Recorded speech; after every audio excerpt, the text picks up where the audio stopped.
এটাকে বলে adventure. Adventure হুম, পাশা দিয়ে যাচ্ছে।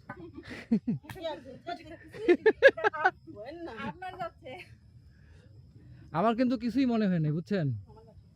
তোমার লাগবে না। শিউলি ফুল কি সুন্দর করে পড়ে আছে। এইখানে কি করব? বসেন বসেন বসেন বসেন, আইসা যান, বসেন বসেন, বইসা যান। হ্যাঁ তুমি যাও না নামো আমি বসে বসে নামবো একটা ছবিও তুলো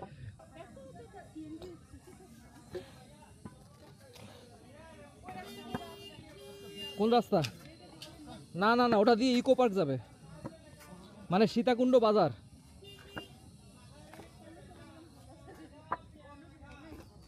আমরা তো আবার ঝর্ণায় যাব।